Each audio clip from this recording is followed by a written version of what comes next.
मनोज सिंह काका पर यहां पर एक दिलचस्प बयान जो है ना वो मुझे मनोज तिवारी का लगा। वो कह रहे हैं अरविंद केजरीवाल हम तुम्हारी ईंट से ईंट बजा देंगे, जो पूर्वांचली इनको गद्दी पर बैठा सकता है वही इनको हटाएगा। मतलब ये भी मान रहे हैं कि गद्दी पर बिठाया। तो दरअसल ये वोट बैंक की लड़ाई है। अपमान सम्मान से किसी राजनीतिक दल, चाहे वो बीजेपी हो या आम आदमी पार्टी, कुछ लेना देना नहीं है। बिल्कुल सही कहा आपने। आपका जो संदर्भ है बिल्कुल सही है कि यह वोट बैंक की लड़ाई है।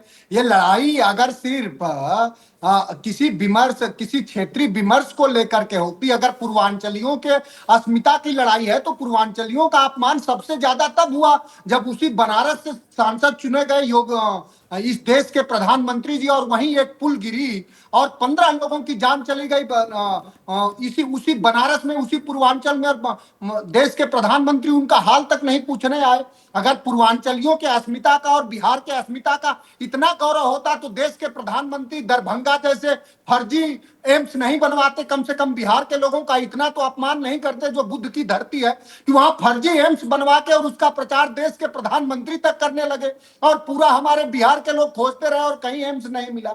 सवाल यह है कि जो गोरख पांडे ने कहा था कि राजा ने बोला रात है, रानी ने बोला रात है, संतरी ने बोला रात है, सबने बोला रात है, और ये सुबह सुबह की बात है।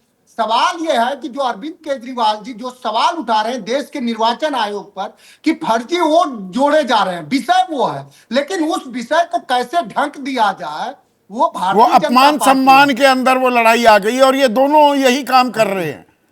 पहले बीजेपी फंसी और अब अरविंद केजरीवाल फंस गए, ये कह के कि भाई बिहार यूपी से फर्जी वोटर लाए जा रहे हैं। तो वो तो जोड़ेगी ना बीजेपी, वो मौका थोड़ा जाने देगी। नहीं नहीं, बिल्कुल बीजेपी तो इसमें माहिर है ना कि हम अभी बढ़ते हैं तो हो जाते हैं बदनाम, वो कत्ल भी करते हैं तो चर्चा नहीं होती। योगी आदित्यनाथ लखीमपुर खीरी में एक मौर्य समाज के युवा की बर्बरता से हत्या कर दी गई। कानपुर में एक चुनी हुई विधायक को जो महिला समाज से आती हैं, भारतीय जनता पार्टी का एक व्यक्ति लगातार उन्हें गालियां दे रहा है। उत्तर प्रदेश में कुंभ में सिर्फ प्रचार और वैभव है, वहां व्यवस्था के नाम पर जीरो है। पूरे उत्तर प्रदेश में बर्बरता, उस पर कैसे ढका जाए। योगी आदित्यनाथ जी भी तो मूल रूप से उत्तर प्रदेश के नहीं है, वो तो उत्तराखंड के हैं। और इससे पिछला सवाल लीजिए पीसीआर। यहां पर एक अहम सवाल देखिए, शब्दों के महत्व को लेकर एक अहम सवाल पूछ रहे हैं हमारे दर्शक मनोज। शिल्पी बुबना है, दिल्ली वासी हैं, ये कह रही है राजनीति में शब्दों का चयन हमेशा अहम होता है। डॉक्टर अंबेडकर पर अमित शाह के बयान को पूरे विपक्ष ने गलत ढंग से पेश किया था, अब बीजेपी की बारी है। अब गलत क्या मतलब, उधर वो गिर गए, अब आम आदमी पार्टी की बारी है। शब्दों, ये तो वो है, वो तीर है कमान से, छूट गया तो छूट गया।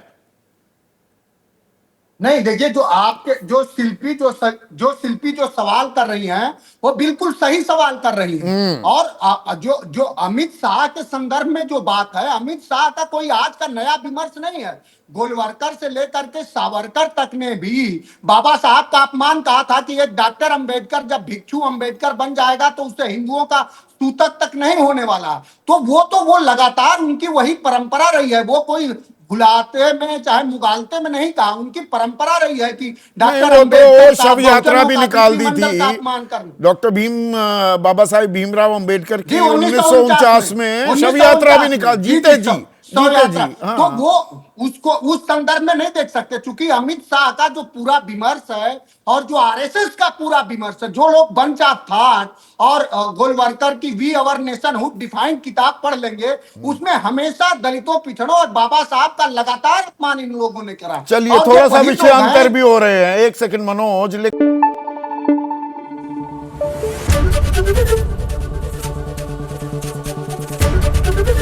एबीपी न्यूज आपको रखे आगे।